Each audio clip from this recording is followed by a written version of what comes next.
نحمده ونستعينه ونستغفره ونعوذ بالله من شرور أنفسنا ومن سيئات أعمالنا من يهده الله فلا مضل له ومن يضلله فلا هادي له وأشهد أن لا إله إلا الله وحده لا شريك له وأشهد أن محمدا عبده ورسوله يا أيها الذين آمنوا اتقوا الله حق تقاته ولا تموتن إلا وأنتم مسلمون يا أيها الناس اتقوا ربكم الذي خلقكم من نفس واحدة وخلق منها زوجها وبث منهما رجالا كثيرا ونساء واتقوا الله الذي تساءلون به والأرحام إن الله كان عليكم رقيبا يا أيها الذين آمنوا اتقوا الله وقولوا قولا سديدا يصلح لكم أعمالكم ويغفر لكم ذنوبكم ومن يطع الله ورسوله فقد فاز فوزا عظيما أما بعد فإن خير الحديث كتاب الله وخير الهدي هدي محمد صلى الله عليه وسلم وشر الأمور محدثاتها وكل محدثة بدعة وكل بدعة ضلالة وكل ضلالة في النار. أعوذ بالله من الشيطان الرجيم. بسم الله الرحمن الرحيم. وعاشروهن بالمعروف فإن كرهتموهن شيئا فعسى أن تكرهوا شيئا ويجعل الله فيه خيرا كثيرا.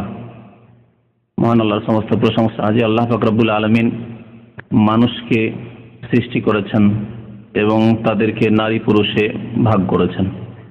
সে আল্লাহরই সমস্ত প্রশংসা যিনি তাদের এক শ্রেণীকে আর এক শ্রেণীর ওপর প্রাধান্য দিয়েছেন, নেতৃত্ব দিয়েছেন এবং একের হক অন্যের ওপর প্রতিষ্ঠিত করেছেন। দরুদ সালাম নাযিল হোক নবী মুহাম্মদ রাসূলুল্লাহ সাল্লাল্লাহু আলাইহি সাল্লামের প্রতি, যিনি আমাদের জীবনের প্রতিটি ক্ষেত্রে আদর্শ। তাকে অনুকরণ করা, তার অনুসরণ করা প্রত্যেক মানুষের উপর আল্লাহ পাক ফরজ করেছেন।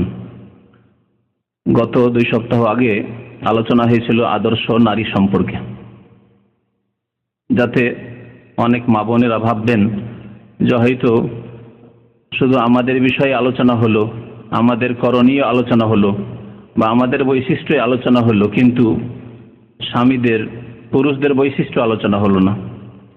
আবার অনেক ভাইরা রয়েছেন যারা ভাববেন যে হয়তো শুধু স্ত্রীদেরই ওপর আমাদের অধিকার আছে, যদি অধিকার নিয়ে এই বিষয়ে আজকে আলোচনা নয়, বা স্ত্রীদের বৈশিষ্ট্য দেখতে হবে, কিন্তু আমাদের কিছু বৈশিষ্ট্য যে হওয়া উচিত একজন আদর্শ পুরুষ হওয়ার জন্য, আদর্শ স্বামী হওয়ার জন্য, সে সম্পর্কে হয়তো অনেকের গাফিলতি থাকতে পারে বা বেখেয়ালও হতে পারেন অনেকে। সেই জন্য আজকে সেই দিকটি পুরা করার উদ্দেশ্যে আলোচনা করব আদর্শ স্বামী সম্পর্কে।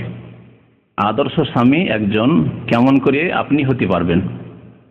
আল্লাহ পাক রব্বুল আলামিন কোরআনে কারীমের সূরা নিসার আয়াত নম্বর 19 ইরশাদ করেছেন।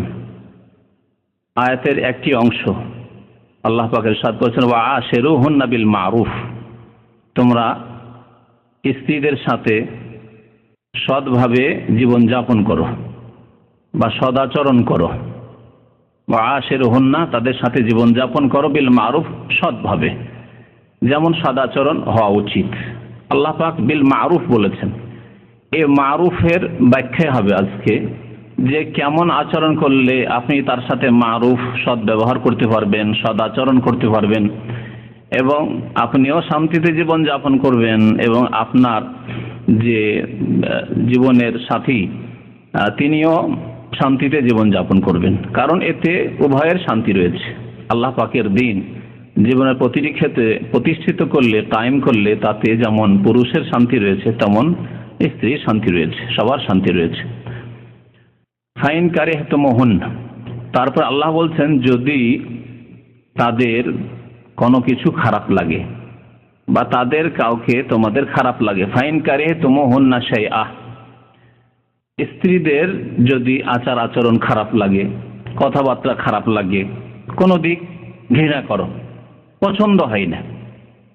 আছে বহু স্ত্রী আছে হয়তো বেশ কিছু দিক ভালো, কিন্তু কিছু দিকে ঘাটতি রয়েছে, ত্রুটি রয়েছে, হয়তো ভাষা খারাপ বা উগ্র মেজাজ বা দিনদারিতে ত্রুটি আছে কিছু, তবে এমন ত্রুটি নয় যেটি ইসলাম কুফরির ব্যাপার স্যাপার, শিরক কুফরি, নামাজ ত্যাগ এরকম নয়, বা একেবারে চরিত্রহীনতা এরকম নয়। কিছু ত্রুটি আছে ইবাদত বন্দেগীর ক্ষেত্রে, কিন্তু আখলাক চরিত্র ভালো। ইবাদত বন্দেগী খুব সুন্দর, কিন্তু চরিত্রের ক্ষেত্রে কিছু দিকে ত্রুটি রয়েছে, কথাবার্তায় বা খেদমতে, সেবায়, ছেলে মেয়েদের লালন পালনে, বিভিন্ন ক্ষেত্রে কারো কোনো ক্ষেত্রে ত্রুটি রয়েছে, কারো কোনো ক্ষেত্রে ত্রুটি রয়েছে, কারো কোনো ক্ষেত্রে ত্রুটি রয়েছে।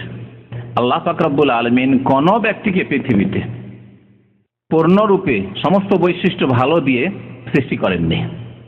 প্রত্যেক মানুষের মধ্যে ঘাটতি রয়েছে, ত্রুটি রয়েছে, অভাব রয়েছে।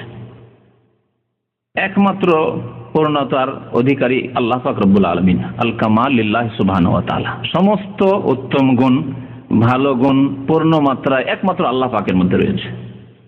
তবে আল্লাহ পাক রাসূলুল্লাহ সাল্লাল্লাহু আলাইহি সাল্লামকে আমাদের আদর্শ স্বরূপ যেহেতু প্রেরণ করেছেন শেষ রাসূল করে, সুতরাং তিনি আমাদের জন্য উসওয়াতুন হাসানা, আল্লাহ কোরআনে ইরশাদ করেছেন, লাকাদ কানা লাকুম ফি রাসূলিল্লাহি উসওয়াতুন হাসানা। তাকে আল্লাহ পাক রব্বুল আলামিন পৃথিবীর যতগুলি ভালো গুণ প্রয়োজন মানুষের জন্য উত্তম আদর্শ হওয়ার জন্য, তা আল্লাহ পাক পূর্ণ মাত্রায় দিয়েছেন, তা আল্লাহর দান। এজন্য আমাদেরকে নবী করিম সাল্লাল্লাহু আলাইহি সাল্লামকে জীবনের প্রতিটি ক্ষেত্রে অনুসরণ করতে হবে, তার জীবন আদর্শ চর্চা করতে হবে। নামাজের ক্ষেত্রে আমরা অনেকে নামাজ পড়ি, আবার অনেকে পড়ি না। যারা নামাজ পড়ি তারাও কি প্রতিটি ক্ষেত্রে আমরা এই খেয়াল করি যে রাসূলুল্লাহ সাল্লাল্লাহু আলাইহি সাল্লাম এইভাবে নামাজ পড়েছেন কি? আপনি নিজেকে প্রশ্ন করুন, আপনি নিজেকে প্রশ্ন করুন, রাসূলুল্লাহ সাল্লাল্লাহু আলাইহি সাল্লাম এই আচরণ করেছেন কি যে আচরণ আমি আমার স্ত্রীর সাথে করেছি? আপনি একজন মহিলা হিসাবে চিন্তা করুন যে রাসূলুল্লাহ সাল্লাল্লাহু আলাইহি সাল্লাম যে আদর্শ স্বামী ছিলেন, তার সাথে খাদিজা রাদিয়াল্লাহু তাআলা, আয়েশা রাদিয়াল্লাহু তাআলা আনহা, উম্মাহাতুল মুমিনিন অন্যান্য, তারা কি আচরণ করেছেন যে আচরণ আমি আমার স্বামীর সাথে করছি? এই প্রশ্ন আমাদের প্রত্যেক মুসলিম নরনারীকে করতে হবে এবং এর জবাব নিতে হবে, তাহলে আমরা সংশোধন হতে পারবো। আর যদি খেয়াল খুশি চলতে থাকি, না আমি অনেক মহিলার চাইতে ভালো, আমি অনেক পুরুষের চাইতে ভালো, আমি অনেক স্বামীর চাইতে ভালো, তাহলে কখনো ভালো হওয়া যাবে না। আমাদের প্রতিটি ক্ষেত্রে রাসূলুল্লাহ সাল্লাল্লাহু আলাইহি সাল্লামের আদর্শকে চর্চা করতে হবে, জানতে হবে, আদর্শ সম্পর্কে ইলম হাসিল করতে হবে এবং তার বাস্তবায়ন করতে হবে। আগ্রহ থাকতে হবে জানার যে আমি একজন স্বামী হয়েছি, বিবাহ করেছি অথবা বিবাহ করতে যাচ্ছি, তাহলে আমি আমার স্ত্রীর সাথে কেমন আচরণ করলে আদর্শ স্বামী হতে পারবো। ওই রকম স্বামী যদি হইতে পারি যেমন ছিলেন রাসূলুল্লাহ সাল্লাল্লাহু আলাইহি সাল্লাম, এক কথায় উত্তর। কিন্তু কেমন ছিলেন রাসূলুল্লাহ সাল্লাল্লাহু আলাইহি সাল্লাম, কেমন হতে বলেছেন আদর্শ স্বামীকে রাসূলুল্লাহ সাল্লাল্লাহু আলাইহি সাল্লাম, এটা জানতে হবে। এই ক্ষেত্রে পড়াশোনা করতে হবে, এই ক্ষেত্রে শুনতে হবে, পড়তে হবে, জানতে হবে এবং তার প্রতি আমল করতে হবে। ফাআসা আন তাকরাহু শাইআন, হতে পারে স্ত্রীর কোনো আচরণ খারাপ লাগতে পারে, অপছন্দ হতে পারে, ওয়ায়াজআল আল্লাহু ফীহি খায়রান কাসীরা, তবে আল্লাহ পাক হতে পারে তাতে তোমার জন্য অফুরন্ত কল্যাণ রেখেছেন। এক দুটি খারাপ চরিত্র লাগছে, কথা কর্কশ ভাষা মাঝে মাঝে বলে, হঠাৎ করে রেগে যায়, কিন্তু অনেক ভালো গুণ রয়েছে, সুতরাং আল্লাহ পাক তোমার জন্য তাতে অফুরন্ত কল্যাণ হয়তো রেখেছেন, তুমি জানো না। তাহলে এই ক্ষেত্রে ধৈর্যের প্রয়োজন রয়েছে, সহ্যের প্রয়োজন রয়েছে, মেনে নেওয়ার প্রয়োজন রয়েছে, নম্রতার প্রয়োজন রয়েছে, এগুলি হচ্ছে ভালো গুণ। তো আদর্শ স্বামী কেমন করে হব এই সম্পর্কে কয়েকটি কথা বলবো। নবী করিম সাল্লাল্লাহু আলাইহি সাল্লামের খুব প্রসিদ্ধ হাদিস রয়েছে স্বামীর বৈশিষ্ট্য সম্পর্কে, যে স্বামী কেমন হবে। বর খোঁজ করতে যাচ্ছেন কোন মেয়ের জন্য, এই বর কেমন হবে? নবী করিম সাল্লাল্লাহু আলাইহি ওয়াসাল্লাম ইরশাদ করেছেন, ইযা খাতাবা ইলাইকুম মান তারদাউনা দীনাহু ওয়া খুলুকাহু ফাযাওয়িজুহু, যদি তোমাদের কাছে প্রস্তাব নিয়ে আসে, পেগাম নিয়ে আসে বিবাহের এমন ব্যক্তি, তারদাউনা দীনাহু, যার দিন তোমার কাছে পছন্দনীয়। সম্বোধন করেছেন নবী করিম সাল্লাল্লাহু আলাইহি ওয়াসাল্লাম বাবাকে, ভাইকে, মেয়ের অভিভাবক, মেয়ের অভিভাবককে, যে তোমাদের কাছে যদি প্রস্তাব নিয়ে আসে, প্রস্তাব সরাসরি মেয়ের কাছে নিয়ে যাওয়া যায় না, এটা ইসলাম না। প্রস্তাব, মেয়ের বাবা ওলি রয়েছে, ওলি ছাড়া, অভিভাবক ছাড়া বিয়ে হয় না যেহেতু শরীয়তে, সুতরাং অভিভাবকের কাছে, বাবা থাকলে বাবা, না হলে দাদা, না হলে চাচা, বড় ভাই, তাদের কাছে। ইযা খাতাবা ইলাইকুম মান তারদাউনা দীনাহু ওয়া খুলুকাহু, তোমাদের কাছে যদি প্রস্তাব নিয়ে আসে এমন ব্যক্তি যার দিন তোমাদের কাছে পছন্দনীয়, অখলকাহ, এবং তার চরিত্র পছন্দনীয়। দিন এবং চরিত্র যখন নবী করিম সাল্লাল্লাহু আলাইহি ওয়াসাল্লাম বলেছেন, তাহলে বোঝা যাচ্ছে দিন আর চরিত্র আলাদা, পৃথক। চরিত্র, ভালো চরিত্র দিনের অন্তর্ভুক্ত, কিন্তু দিনের পরে, ইসলামের পরে, ধর্মের পরে যখন চরিত্রের কথা উল্লেখ করা হয়েছে, তাহলে এখানে দিনের ব্যাখ্যা একটু সংক্ষেপ করতে হবে, আরো মানে ব্যাপক নয়। দিন মানে ইবাদত বন্দেগী। দিনকে যখন ইবাদত বন্দেগীতে ব্যাখ্যা করবেন, তাহলে বাকি থাকে আরেকটা দিক, সেটা হচ্ছে চরিত্রের দিক। তাহলে হাদিসের অর্থ এই হবে যে এমন ব্যক্তি যদি প্রস্তাব নিয়ে আসে যার ইবাদত বন্দেগী ভালো, যার আকীদা ভালো, তাওহীদ ভালো, যার আকীদায় বিশ্বাসে শিরক নেই, কবর মাজার পূজা নেই, পীর পূজা নেই, মাজারে গেলে রোগ ভালো হয় এসব শিরকি কুফরি আকীদা নেই, সেখানে সন্তান পাওয়া যায় এসব শিরকি আকীদা নেই। দিন হচ্ছে দিন, বরং দিনের আসল মূল হচ্ছে আর একত্ব তাওহীদ। আল্লাহ পাক সবকিছুর মালিক, দাতা আল্লাহ, সুতরাং সমস্ত ইবাদত বন্দেগী আল্লাহ, সেজদা আল্লাহর জন্য, দোয়া আল্লাহর জন্য, বালা মুসিবত বিপদ আপদ সুখে দুঃখে উদ্ধারকারী একমাত্র আল্লাহ পাক রব্বুল আলামিন। এটি হচ্ছে প্রথম বিষয়। তারপরে নামাজ ইবাদতের, ইসলামের দ্বিতীয় স্তম্ভ হচ্ছে নামাজ। নামাজ ঠিক আছে, যুবক প্রস্তাব নিয়ে আসছে, নামাজ 5 ওয়াক্ত ঠিক আছে, সুন্দর। রমজানের রোজা ঠিক আছে, পয়সা হলে যাকাত, হ্যাঁ এরকম ইমান তার আছে, যাকাত দেবে পয়সা হলে, পয়সা নেই হয়তো, বা পয়সা আছে যাকাত দেই।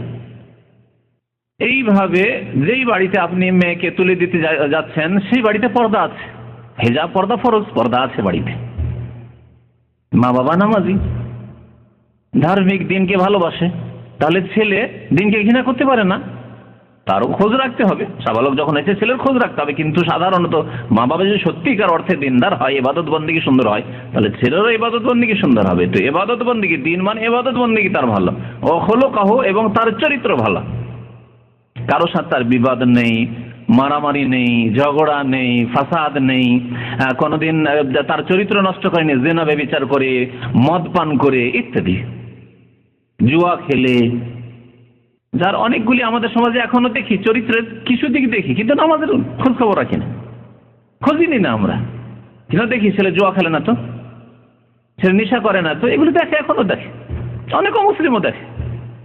নবী করিম সাল্লাল্লাহু আলাইহি ওয়াসাল্লাম দুই দিক দেখতে বলেছেন, ইবাদত বন্দেগী ঠিক আছে আর চরিত্র ঠিক আছে, ফাযাওয়িজুহু, তাহলে তার সাথে বিয়ে দিয়ে দাও, তোমার মেয়ের, তোমার বোনের বিয়ে দিয়ে দাও। ইল্লা তাফআলুহু, যদি এই কাজ না করো, ভালো ছেলে পেলে, ইবাদত বন্দেগী সুন্দর আর তার চরিত্র সুন্দর, দেখেন পয়সা দেখতে বলা হয়নি, কারণ একজন পুরুষ মানুষের পয়সা দেখার কি প্রয়োজন আছে? বিয়ে করেছে, সকালবেলা বেরোবে, সন্ধ্যা পর্যন্ত খাবার ব্যবস্থা নিয়ে আসবে, মেহনত করবে, তাহলে পয়সা দেখার কি আছে? এইরকম যোগ্যতা যদি থাকে, কাজের যোগ্যতা, হ্যাঁ ভিক্ষার পেশা আগে থেকে ধরে রয়েছে, তাহলে আপনার চিন্তার বিষয় রয়েছে যে ভিক্ষুককে কেন আমি দেবো। কিন্তু যার মধ্যে কর্মক্ষমতা আছে, কাজ করার ক্ষমতা আছে, ফাযাওয়িজুহু, বিবাহ দিয়ে দাও। এই কথা বলা হয়নি যে ধন সম্পদ দেখো। ইল্লা তাফআলু, ভালো ছেলে পেলে, ইবাদত বন্দেগী সুন্দর পেলে, চরিত্র ভালো পেলে, তারপরেও যদি বিয়ে না দাও, ইল্লা তাফআলু তাকুন ফিতনাতুন ফিল আরদি ওয়া ফাসাদুন আরিদ, তাহলে পৃথিবীতে বিপর্যয় সৃষ্টি হবে এবং ফাসাদ নেমে আসবে, চরিত্রহীনতা নেমে আসবে। আপনার বাড়িতে, পরিবারে এমন ঘটনা ঘটতে পারে যেটা আপনার জন্য অপ্রীতিকর, আপনাকে ভালো লাগবে না। মেয়ের পছন্দ হয়ে গেছে ছেলে, আর আপনি বিবাহ দিতে চান না, শুধু না ছেলে গরিব, আপনার মেয়ে পছন্দ করেছে, তার ইবাদত বন্দেগী করো, নামাজ রোজা ভালো, তার চরিত্র ভালো, আমি ওই ছেলেকে বিয়ে করব। সেই ছেলে কি বাড়ি থেকে বেরিয়ে যায় না? বাবার খোঁজ খবরই নেই, মায়ের খোঁজ খবর নেই, এরকম বহু ঘটনা ঘটছে। নবী করিম সাল্লাল্লাহু আলাইহি ওয়াসাল্লাম এইরকম বিপর্যয়ের দিকে ইঙ্গিত করেছেন। বিপর্যয়ের আরো বেশ কিছু দিক রয়েছে। বিবাহ দিচ্ছেন না, এই ভালো ছেলে পাবো, আরো পয়সাওয়ালা ছেলে পাবো, আরো পয়সাওয়ালা ঘরে বিয়ে দেবো, এই করতে করতে মেয়ের বয়স যখন 22, 24, 25 হয়ে গেল, তখন 22-25 হলে আমাদের সমাজের মেয়েদেরকে বলে 35, 10 বছর বেশি করে এমনি বলে। যুবকদের বয়স কমিয়ে বলা হয়, যদি 35 হয় তো বলে 25 বছরের ছেলে, আর মেয়েদের বয়সকে বাড়িয়ে বলা হয়। কথা সত্য না? তাহলে 22 থেকে 25 যদি মেয়ে চলে যায়, তাহলে তখন আপনার মেয়েকে, আপনার বোনকে বলবে 35 বছর বয়স, অনেকদিন আগে ডিগ্রি করেছে, পাশ করেছে, বসে আছে অনেকদিন থেকে, কত রকমের কথাবার্তা, ভালো ছেলে আসতে চাইবে না। তখন বিপর্যয় সৃষ্টি হবে। যখন স্বামী পাবে না, একজন যুবতী যখন স্বামী পাবে না, তখন তার যৌবন রয়েছে, পাপে লিপ্ত হইতে পারে, অবৈধ রাস্তা অবলম্বন করতে পারে, ফাসাদুন আরিদ, ব্যাপক ফাসাদ সৃষ্টি হবে, অবনতি দেখা দিবে চরিত্রে, সমাজে, পরিবারে। তো নবী করিম সাল্লাল্লাহু আলাইহি সাল্লাম বৈশিষ্ট্য দেখতে বলেছেন ইবাদত বন্দেগীর, বৈশিষ্ট্য দেখতে বলেছেন চরিত্রের। এই চরিত্র সম্পর্কে আমার এর আগের আলোচনা আছে। মুসলিমের চরিত্র বলে দুটি বক্তব্য আছে। মুসলিমের চরিত্র কেমন হইতে হবে বিস্তারিত আলোচনা রয়েছে, সুতরাং সেই দিকে কথা বাড়াচ্ছি না, যেহেতু সময় খুবই অল্প, সময়ের অর্ধেক সময় শেষ হয়ে গেছে। তবে যাদের চরিত্র ভালো তাদের প্রশংসা করেছেন নবী করিম সাল্লাল্লাহু আলাইহি সাল্লাম, এবং কিয়ামতের দিনে সবচেয়ে নিকটবর্তী হবে নবী করিম সাল্লাল্লাহু আলাইহি সাল্লামের ওই ব্যক্তি যার চরিত্র বেশি ভালো। নবী করিম সাল্লাল্লাহু আলাইহি সাল্লাম একটি হাদিসে ইরশাদ করেছেন, বুখারীতে হাদিস রয়েছে, ইন্না মিন আহাব্বিকুম ইলাইয়া ওয়া আকরাবিকুম মিন্নি মাজলিসান ইয়াউমাল কিয়ামাতি, তোমাদের মধ্যে সবচাইতে প্রিয় ব্যক্তি আমার নিকট। কার নিকট? রাসূলুল্লাহ সাল্লাল্লাহু আলাইহি ওয়াসাল্লামের নিকট। প্রিয় ব্যক্তি তোমাদের মধ্যে সবচাইতে বেশি আমার নিকট। ওয়া আকরাবুকুম মিন্নি মাজলিসান, এবং আমার মজলিসের নিকটবর্তী সে বসতে পাবে, অবস্থান করতে পাবে। কখন? ইয়াউমাল কিয়ামা, কিয়ামতের দিনে জান্নাতে। কে সেই ব্যক্তি? আহাসানুকুম আখলাকান, যার চরিত্র সবচেয়ে বেশি সুন্দর, যার চরিত্র যত সুন্দর। তাহলে ভালো চরিত্রের মানুষ নবী করিম সাল্লাল্লাহু আলাইহি সাল্লামের অত্যন্ত নিকটবর্তী হবেন কাল কিয়ামতে জান্নাতে। আর নবী করিম সাল্লাল্লাহু আলাইহি সাল্লামের প্রিয় পাত্র নবী করিম সাল্লাল্লাহু আলাইহি সাল্লাম থেকে আবু উমামা রাদিয়াল্লাহু তাআলা একটি হাদিস বর্ণনা করেছেন, যাতে 3 শ্রেণীর মানুষের প্রশংসা করা হয়েছে এবং তাদেরকে জান্নাতের সুসংবাদ দেওয়া হয়েছে। 3 শ্রেণীর মানুষ, এবং এই 3টি যে গুণ রয়েছে বা 3টি কথা রয়েছে সবগুলির সম্পর্ক চরিত্রের সাথে। তাহলে এমন স্বামী যদি হয়, তাহলে এইরকম স্বামীকে, এইরকম নারীকে নবী করিম সাল্লাল্লাহু আলাইহি ওয়াসাল্লাম জান্নাতের সুসংবাদ দিয়েছেন। বলছেন, আনা যাইমুন বিবাইতিন ফি রাবাদিল জান্নাহ, আমি জান্নাতের প্রথম তলায়, রাবাদিল জান্নাহ মানে ফ্লোরে, প্রথম তলায় জান্নাতে একটি ঘরের জামিন হয়ে যাচ্ছি, দায়িত্ব নিচ্ছি।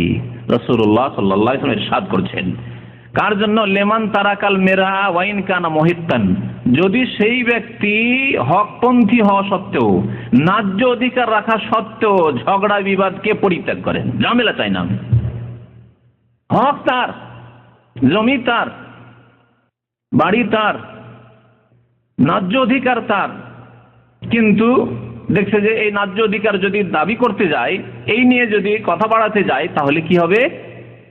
ঝগড়া বিবাদ হবে। সেই ব্যক্তি ঝগড়া করা ছেড়ে দিল, তর্ক করা ছেড়ে দিল। তাহলে এই কথাটিকে স্বামী স্ত্রী জীবনে লাগান। কারণ বিষয়বস্তু হচ্ছে আজকে আদর্শ স্বামীর। আপনি স্বামী হিসাবে দেখছেন আমি ন্যায্য কথা বলেছি, আমি ন্যায্য কথায় আছি, আমি ঠিক পয়েন্টে আছি, আমার স্ত্রী ভুল কথা বলছে, ভুল যুক্তি পেশ করছে। আপনি বলছেন আমার ছেলেকে আমি ইসলামিক প্রতিষ্ঠান দেব, আলেম তৈরি করব, হাফেজ আলেম তৈরি করব। তারপরে নেতৃত্ব আপনার। আল্লাহ বলছেন কাওয়ামুন আলান নিসা, কে? আর রিজালু কাওয়ামুন আলান নিসা, পুরুষ হচ্ছে মহিলাদের উপর নেতা, সুতরাং নেতৃত্ব আপনার। ন্যায্য পথে আপনি আছেন, কিন্তু আপনার স্ত্রী ঝামেলা করছে যে কোনো ব্যাপার নিয়ে, এই ব্যাপার হোক, আপনার বাবা মায়ের ব্যাপার স্যাপার নিয়ে হোক, হক আপনার সাথে, সত্য আপনার সাথে, কিন্তু তারপরেও আপনি স্ত্রীর সাথে তর্কে জড়িত হতে গেলেন না, বেশি কথা বলতে গেলেন না, ছেড়ে দিলেন, আপনার ন্যায্য অধিকার ছেড়ে দিলেন। তবে শর্ত হচ্ছে নাজায়েজ কাজ করতে হবে না, হারাম কাজ করে নয়। কিন্তু এই ক্ষেত্রে আপনার ন্যায্য অধিকার ছিল, সেই ক্ষেত্রে আপনার অধিকার আপনি নিজেই, ঠিক আছে তোমার কি মত শুনি, তোমারটাই নিলাম। এইভাবে যদি কেউ ঝগড়া করা ত্যাগ করে, বিবাদ করা ত্যাগ করে, যদিও সে হকপন্থী ন্যায্যপন্থী, তাহলে তার জন্য নবী করিম সাল্লাল্লাহু আলাইহি ওয়াসাল্লাম একটি স্পেশাল ঘরের, জান্নাত তো পাবেই সে, কিন্তু স্পেশাল ঘরের জামানত দিয়েছেন, দায়িত্ব নিয়েছেন জান্নাতের নিচের তলায়, প্রথম তলায়। ওয়াবে বাইতিন ফি ওয়াসাতিল জান্নাহ, আর জান্নাতের মধ্যখানে। প্রথমটিতে যেমন প্রথম তলায়, তেমন এক কিনারা তো হয় একদিকে, কিন্তু এটি হচ্ছে জান্নাতের মধ্যখানে, মিডিলে। জান্নাতের মধ্যখানে একটি স্পেশাল ঘরের আমি জামানত দিচ্ছি। নবী করিম সাল্লাল্লাহু আলাইহি ওয়াসাল্লাম বলছেন, আমি জামিন হচ্ছি, দায়িত্বশীল হচ্ছি, লিমান তারাকাল কাযিবা ওয়া ইন কানা মাযিহান, যেই ব্যক্তি মিথ্যা কথা বলে না, যদিও ঠাট্টা রহস্য করে হোক, রহস্যের ছলেও মিথ্যা কথা বলে না, সেই ব্যক্তির জন্য স্পেশাল জান্নাতে একটি ঘরের আমি দায়িত্ব নিচ্ছি। রাসূলুল্লাহ সাল্লাল্লাহু আলাইহি সাল্লাম বলছেন। আজকে অনেকেই ঠাট্টা রহস্য করে কি করে, মিথ্যা কথা বলে। মিথ্যা কথা বললো 5 মিনিট, 10 মিনিট, আধা ঘন্টা, 1 ঘন্টা, একদিন মিথ্যা কথা বলে থাকলেও পরের দিন বলছে, 1 ঘন্টা পরে বলছে না না না আপনার সাথে রহস্য করছিলাম, আসলে কিছুই না, মিথ্যা। স্বামী স্ত্রী জীবনে যদি এইরকম হয়, রহস্যর ছলেও যদি মিথ্যা কথা বলা আপত্তিকর হয়, তাহলে রহস্যের ছলে না, যদি আপনি অন্য কোনো ক্ষেত্রে মিথ্যা কথা বলেন, আপনার স্ত্রীকে মিথ্যা কথা বলছেন, আছে মিশামিশি ওয়াদা করছেন আর ওয়াদা পুরা করছেন না, তাহলে কি হবে? জান্নাতের ঘর থেকে মাহরুম হবেন না, বঞ্চিত হবেন না? তাহলে ঠাট্টা রহস্য করে হলেও মিথ্যা কথা বলতে হবে না, তাহলে জান্নাতে স্পেশাল ঘর পাওয়া যায়। অবিবাহিতিন ফি আলাল জান্নাতি লিমান হাসানা খুলুকাহু, আর জান্নাতের উচ্চ স্তরে, জান্নাতের ওপর ভাগে একটি স্পেশাল ঘরের আমি দায়িত্ব নিচ্ছি ওই ব্যক্তির জন্য যেই ব্যক্তি উত্তম চরিত্রের অধিকারী। তাহলে আপনি যদি একজন স্বামী হিসাবে আদর্শ স্বামী হন, স্ত্রীর সাথে ভালো আচার আচরণ করেন, যদি সৎ ব্যবহার করেন, তাহলে আল্লাহ পাক আপনার জন্য জান্নাতের উচ্চ স্তরে স্পেশাল ঘর রেখেছেন, যার জামানত দিয়েছেন নবী করিম সাল্লাল্লাহু আলাইহি ওয়াসাল্লাম। জান্নাতের সর্বোচ্চ স্তর হচ্ছে ফিরদৌস। এই নবী করিম সাল্লাল্লাহু আলাইহি ওয়াসাল্লাম জান্নাতুল ফিরদৌস চাইতেন এবং সাহাবায়ে কেরামকে আমাদেরকে বলেছেন, তোমরা যখন আল্লাহর কাছে জান্নাত চাইবে তখন বলে আল্লাহুম্মা ইন্নী আসআলুকাল জান্নাতাল ফিরদৌস ফাইন্নাহু আওসাতুল জান্নাতি ওয়া আ'লাহা, এই জান্নাতের মধ্যস্থান এবং উচ্চ স্থান, তোমরা জান্নাতুল ফিরদৌস চাইবে। চরিত্রের ক্ষেত্রে আর যেগুলি চরিত্রের ফজিলত সম্পর্কে হাদিস রয়েছে সেগুলি আর উল্লেখ না করে স্বামীর চরিত্র সম্পর্কে কিছু খারাপ চরিত্রের কথা উল্লেখ করি। খারাপ চরিত্রের একটি চরিত্র হচ্ছে স্ত্রীকে মারধর করা, খারাপ চরিত্র, নোংরা চরিত্র। এটি আল্লাহ পাক কোরআনে অনুমতি দিয়েছেন, আদেশ দেননি। অনুমতি আর আদেশে পার্থক্য আছে। অনুমতি মানে যদি অগতি হয় কখনো, তাহলে প্রয়োজনের তাগিদে। দেখছেন যে এমন স্ত্রী, এর স্বভাব এমন যে কথাতেও ভালো হবে না, প্রলোভন দিয়েও হবে না, ভীতি প্রদর্শন করেও হবে না, তো একটু মার দিলে মারকে ভয় করে, এরকম হইতে পারে। এক এক রোগের এক এক রকম চিকিৎসা রয়েছে, ওষুধ রয়েছে। তো এমনও কোনো মহিলার হতে পারে যে এর ওষুধে লাঠিকে ভয় করে, বাকি আর কিছু ভয় করে না। তোমার খরচ দেবো না, ভয় করে না। টেলিফোন করবো না, ভয় করে না। শুইবো না, তোমার ঘরে যাবার ভয় করে না। ও মাসকে মাস একাই থাকতে পারে, এমন চরিত্রের মহিলা আছে। তাহলে দেখা যায় যে বিভিন্ন সংশোধনের যেগুলি পন্থা রয়েছে সেগুলি দিয়ে সংশোধন হচ্ছে না, চিকিৎসায় হচ্ছে না, তখন আল্লাহ পাক রব্বুল আলামিন অনুমতি দিয়েছেন। কোরআনে কারীমে অনুমতি রয়েছে। এটাও বলা যেতে পারে যে কোনো গতি হচ্ছে না, তখন এই রাস্তা হয়তো কখন অবলম্বন করা যেতে পারে। কিন্তু যারা মারধর করে স্ত্রীকে, তারা কি ভালো মানুষ? নবী করিম সাল্লাল্লাহু আলাইহি ওয়াসাল্লাম স্পষ্ট ভাষায় হাদিসে বলেছেন যে তারা ভালো মানুষ নয়, তারা ভালো মানুষ নয়। এই হাদিসগুলো শোনাই। আগেই বলেছি যে আপনি একজন স্বামী হিসাবে আপনাকে দেখতে হবে যে আমি আদর্শ স্বামী হব কেমন করে, রাসূলুল্লাহ সাল্লাল্লাহু আলাইহি ওয়াসাল্লামের মতো স্বামী হইলে। তো রাসূলুল্লাহ সাল্লাল্লাহু আলাইহি ওয়াসাল্লাম জীবনে কখনো স্ত্রীকে মেরেছেন? স্ত্রীকে দূরের কথা, কোনো দাস দাসীকে মেরেছেন, চাকর নকরকে মেরেছেন? দেখুন এই সম্পর্কে হাদিস শোনাই। মা আয়েশা রাদিয়াল্লাহু তাআলা আনহা বর্ণনা করেছেন, হাদিসটি সহিহ মুসলিমে রয়েছে, আবু দাউদে রয়েছে। বলছে মা যারাবা রাসূলুল্লাহ সাল্লাল্লাহু আলাইহি ওয়াসাল্লাম শাইআন কাত্তু, আল্লাহ রাসূল সাল্লাল্লাহু আলাইহি ওয়াসাল্লাম কোন ব্যক্তিকে জীবনেও মারেননি, কোন ব্যক্তিকে জীবনে মারেননি। তারপরে বলছেন বিয়াদিহি, নিজের হাতে মারেননি। তবে ইসলামী দণ্ডবিধান কায়েম করার জন্য হুকুম দিয়েছেন, জিনার শাস্তির জন্য হুকুম দেননি, আদেশ দেননি। ইসলামী দণ্ডবিধান ব্যক্তির স্বার্থে নাই, ব্যক্তির স্বার্থে না, আল্লাহর দিন কায়েম করার জন্য, আল্লাহর দিন প্রতিষ্ঠিত করার জন্য, আল্লাহর দিনের বাস্তবায়নের জন্য। নবী করিম সাল্লাল্লাহু আলাইহি ওয়াসাল্লাম নিজ হাতে কোনদিন কোন ব্যক্তিকে মারেননি, কোন ব্যক্তিকে। শাইআন মানে কোন, এমনকি কোনো কিছুকে হয়, কুকুর বিড়াল সেগুলি এতে শামিল হতে পারে। তারপরে মা আয়েশা বলছেন ওয়ালা ইমরাতান ওয়ালা খাদেমান, কোন স্ত্রীকে মারেননি। এমন নয় যে বেশি বেশি প্রিয় স্ত্রী আয়েশা তাকে মারেননি, কিন্তু আর কাউ হাফসাকে মেরেছেন না, কোনো কাউকে মারেননি। নবী করিম সাল্লাল্লাহু আলাইহি সাল্লামের একসাথে 9 স্ত্রী ছিল এবং আরো 2 স্ত্রী 11 স্ত্রী ছিল। আরো কিছু বর্ণনা রয়েছে যে তারও বেশি ছিল। তো যাই হোক, নবী করিম সাল্লাল্লাহু আলাইহি ওয়াসাল্লাম জীবনে কোন স্ত্রীকে মারেন, ওয়ালা ইমরাতান ওয়ালা খাদেমান, কোন দাস দাসীকেও জীবনে মারেননি। চিন্তা করুন, আমাদের দেশে কত লোক আছে যারা চাকর নকরকে মারধর করে, অকথ্য ভাষা বলে। নবী করিম সাল্লাল্লাহু আলাইহি ওয়াসাল্লাম কখনো কোন ব্যক্তিকে কোনো কিছু মারধর করেননি, ইল্লা ইউজাহিদা ফি সাবিলিল্লাহ, তবে আল্লাহর রাস্তায় তিনি জিহাদ করেছেন। তার মানে এনে জিহাদে জানি তিনি বদরে গেছেন, ওহদে গেছেন, খন্দকে গেছেন, তাবুকে গিয়েছেন, খাইবারে গিয়েছেন, মক্কা বিজয়ে গিয়েছেন, হুনাইনে গিয়েছেন, তায়েফে গিয়েছেন, জিহাদ ফি সাবিলিল্লাহ গিয়েছেন। তবে তিনি অস্ত্র ব্যবহার করেননি, তিনি নেতৃত্ব দিয়েছেন। কেমন ভাবে রণকৌশল হবে তা করেছেন তিনি। অস্ত্র ধারণ করেন, অমানিলা মিনহু শাইউন কাত্তু, অস্ত্র থেকেছে, অস্ত্রে সজ্জিত থেকেছেন যার প্রয়োজন ছিল। নবী করিম সাল্লাল্লাহু আলাইহি সাল্লামকে কেউ যদি আঘাত করেছে, অনেকে বেয়াদবি করেছে মক্কার জীবনে, অনেক বেদুইন বেয়াদবিমূলক প্রশ্ন করেছে, অনেক মুনাফিক বেয়াদবি করেছে। নবী করিম সাল্লাল্লাহু আলাইহি সাল্লাম কারো প্রতিশোধ নেননি। কিন্তু ইল্লা আইয়ুন তাহাকা শাইউন মিন মাহারিমিল্লাহ, আল্লাহ যা কিছু হারাম করেছেন তা যদি কেউ নষ্ট করে, আল্লাহর হারামকে নষ্ট করে, অর্থাৎ কোন হারাম কাজ কেউ করে থাকে আর তার যদি শরীয়তে দণ্ডবিধান থাকে, তা তিনি কায়েম করেছেন কার জন্য? আল্লাহর সন্তুষ্টির জন্য। কারণ আল্লাহ পাক তা ফরজ করেছেন, হুদুদ দণ্ডবিধান কায়েম করা আল্লাহ ফরজ করেছেন। ফায়ান্তাকিমু লিল্লাহি আযজা ওয়া জাল্লা, সুতরাং আল্লাহ পাকের সন্তুষ্টির জন্য তিনি প্রতিশোধ নিয়েছেন, নিজের ব্যক্তির জন্য কখনো কোনো সময় তিনি প্রতিশোধ নেননি।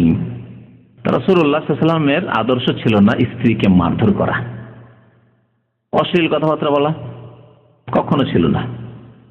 নবী করিম সাল্লাল্লাহু আলাইহি ওয়াসাল্লামের হাদিস, আজওয়াজ মুতাহহারাত আল্লাহ নবী বিবিগণ বর্ণনা করছেন, লাম ইয়াকুন রাসূলুল্লাহ সাল্লাল্লাহু আলাইহি ওয়াসাল্লাম ফাহিশান ওয়ালা মুতাফাহিশান, নবী করিম সাল্লাল্লাহু আলাইহি ওয়াসাল্লাম অশ্লীল ছিলেন না, অশ্লীল কথাবার্তা জবানে কোনোদিন আসতো না।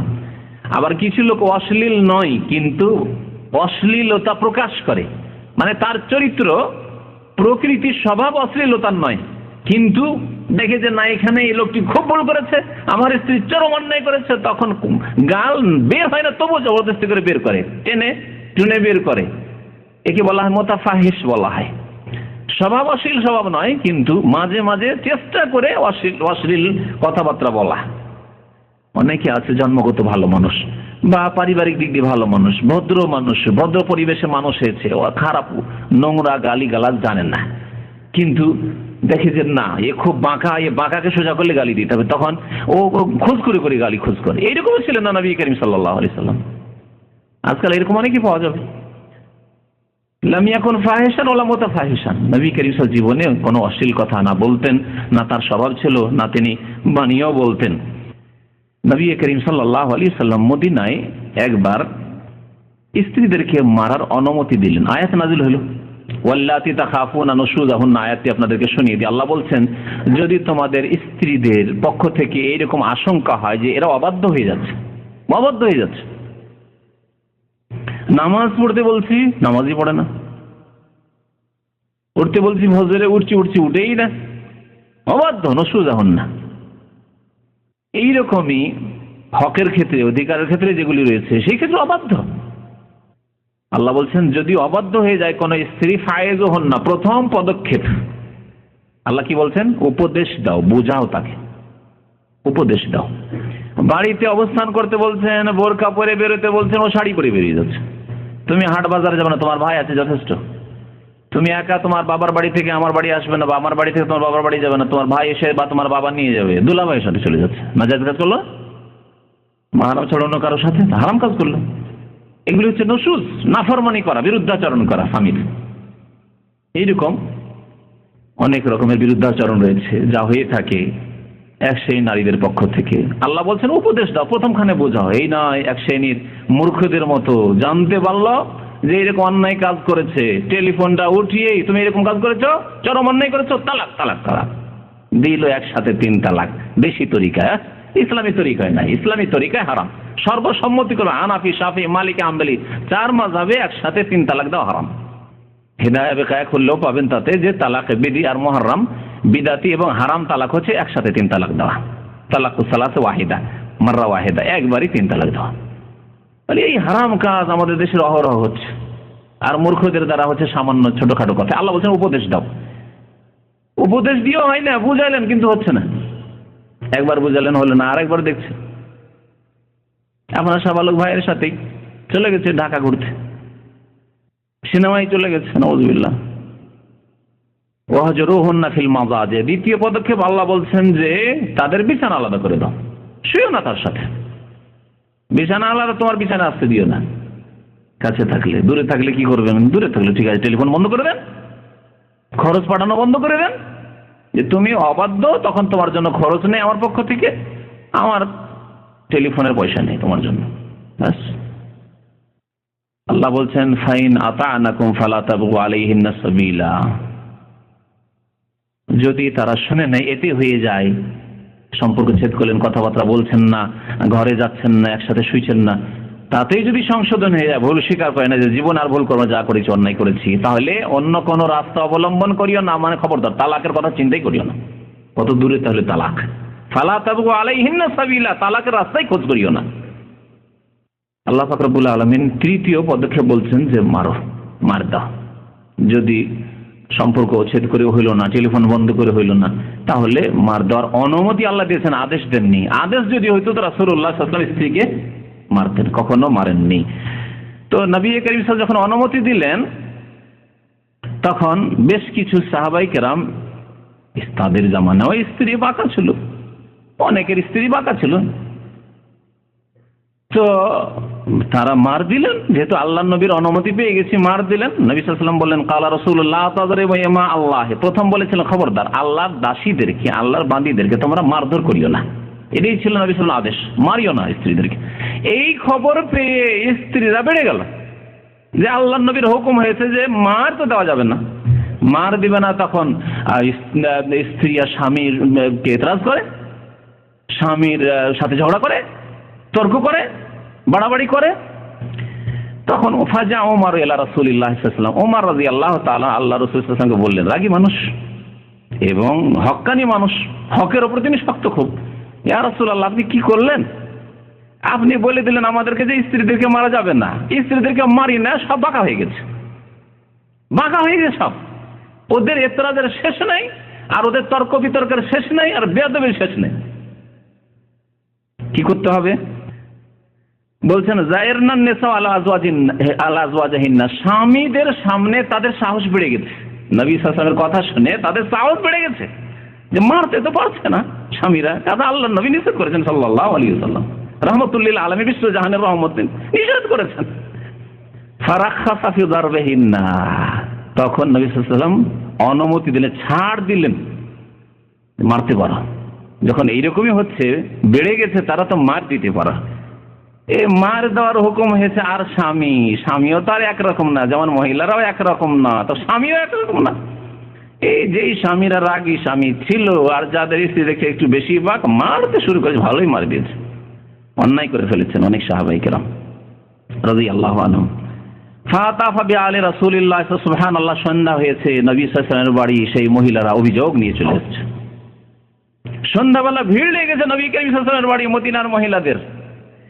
নিসাউন কাসীর, বহু মহিলা, একজন দুইজন না, অনেক মহিলাদের ভিড় ভাড় লেগে গেছে নবী সাল্লাল্লাহু আলাইহি ওয়াসাল্লামের বাড়িতে। ইয়াশকুনা আজওয়াজাহুন্না, স্বামীর বিরুদ্ধে অভিযোগ, কমপ্লেন নিয়ে, ইয়া রাসূলুল্লাহ, আমার স্বামী মেরেছে, আমার স্বামী এরকম অন্যায় করেছে, অন্যায় করেছে, অন্যায় করেছে। ফাকালা রাসূলুল্লাহ সাল্লাল্লাহু আলাইহি ওয়াসাল্লাম, নবী সাল্লাল্লাহু আলাইহি ওয়াসাল্লাম কি বললেন? খুতবা দিলেন, বক্তব্য করলেন। সাহাবায়ে কেরামরা জমা হয়েছে মসজিদে নববীতে, বললেন লাকাদ তাফা বিআলি মুহাম্মদ নিসাউন কাসীর, আজকে মুহাম্মদ সাল্লাল্লাহু আলাইহি ওয়াসাল্লামের পরিবারের কাছে, অর্থাৎ বাড়িতে অনেক মহিলারা এসেছিল মদিনার বিভিন্ন দিক থেকে, আর তারা এসে ইয়াশকুনা আজওয়াজাহুন্না, স্বামীর বিরুদ্ধে অভিযোগ এনেছে।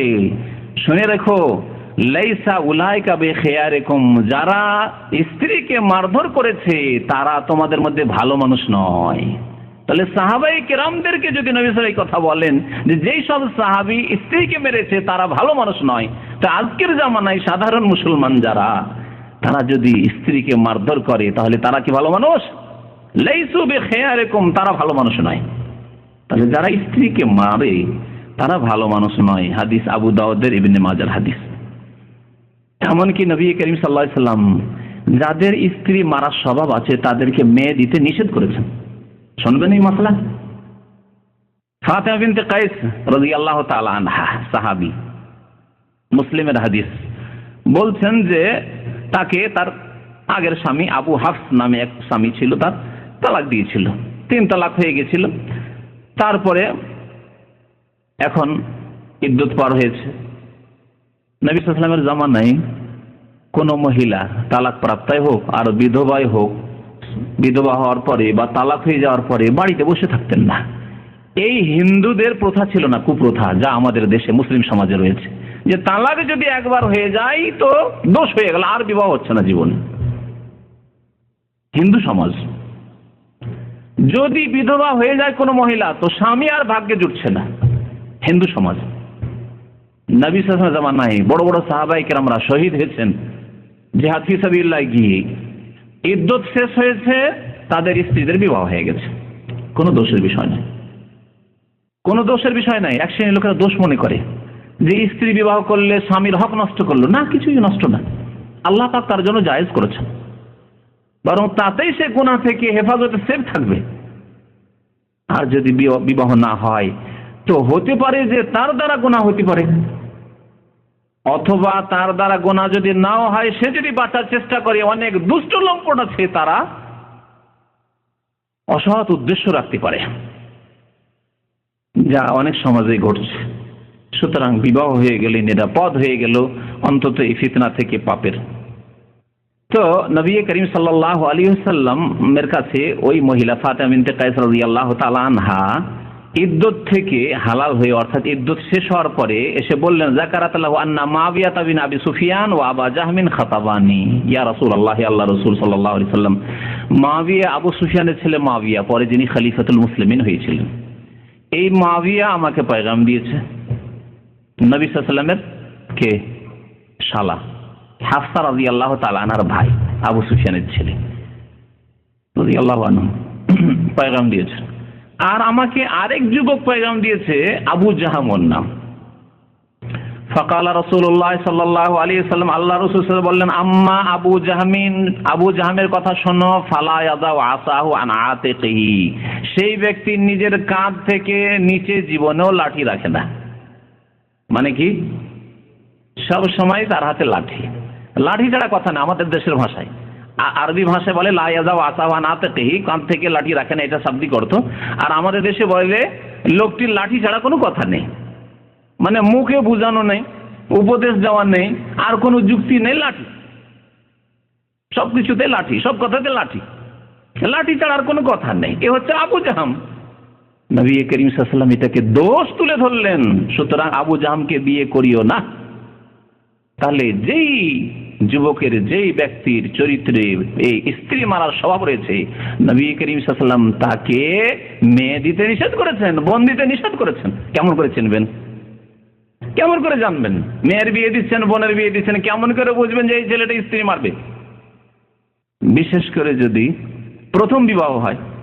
আবু জাহামের এর পূর্বে হয়তো বিয়ে হয়েছিল, তাই নবী করিম সাল্লাল্লাহু আলাইহি ওয়াসাল্লাম শুনতে পেয়েছিলেন যে আবু জাহাম সম্পর্কে কমপ্লেন, অভিযোগ আছে যে স্ত্রীকে মারে। দেখি আপনাদের কাছ থেকে শুনে যে আপনাদের কি মতামত। কেমন করে বুঝতে পারবেন যে এই যুবক স্ত্রীকে মারতে পারে? জবাব নাই কিছু আপনাদের কাছে? হ্যাঁ, বাবা শুধু আর মাকে দেখবে না, মাও যদি বেশি মেজাজি হয়। অনেক মা আছে স্বামীকে মারতে চলে যাবে, স্বামীকে যে ধমক দিতে যাচ্ছে, তাহলে তার ছেলে কি সম্ভাবনা আছে যে তার মাই যদি এরকম জবরদস্ত হয়, স্বামীকে ধমক দিতে যায়, তাহলে ছেলে সম্ভাবনা আছে? তাহলে একটু দেখে শুনে এইরকম পরিবারে মেয়ে দেওয়ার ক্ষেত্রে, বোন দেওয়ার ক্ষেত্রে একটু সাবধানে, সতর্ক। বাবার মারা অভ্যাস আছে, ছোট থেকে দেখেছে মারতে, ও মারতে শিখেছে। দাদাকে, চাচাকে দেখেছে, বংশের লোকেরা মারে, ও মারতে দেখেছে, ও তাই শিখেছে হয়তো। সুতরাং এটা হচ্ছে দেখার বিষয়। তারপরে ছেলেটার চরিত্র উগ্র মেজাজ, খুব রাগী, রেগে গেলে আর রাগ ঠান্ডা হতে চায় না, তাহলে সম্ভাবনা বেশি আছে যে এই রাগ ঝাড়বে লাঠি দিয়েছে। দেখার বিষয় রয়েছে, চরিত্রের মধ্যে এটা রয়েছে। নবী সাল্লাল্লাহু আলাইহি ওয়াসাল্লাম চরিত্র দেখতে বলেছেন, চরিত্রের মধ্যে ঠান্ডা মেজাজ হওয়া, নম্রভাষী হওয়া, নম্র চরিত্রের হওয়া, ধৈর্যশীল হওয়া, এগুলি রয়েছে তার মধ্যে। তো নবী করিম সাল্লাল্লাহু আলাইহি ওয়াসাল্লাম আবু জাহমকে বিবাহ করার জন্য নিষেধ করলেন, ফাতেমাকে ওকে বিয়ে করিও না। আর মুয়াবিয়ার ওই দিকটা ঠিক আছে, কিন্তু ঘরে নাই খেতে, এ তো গরিব ফকির, কি খাওয়াবে তোমাকে? তাহলে এখানে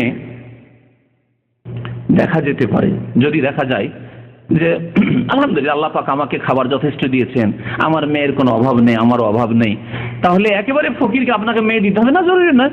আপনি আপনার কাছাকাছি, আপনার চাইতে ওপর দিকে যাবেন না।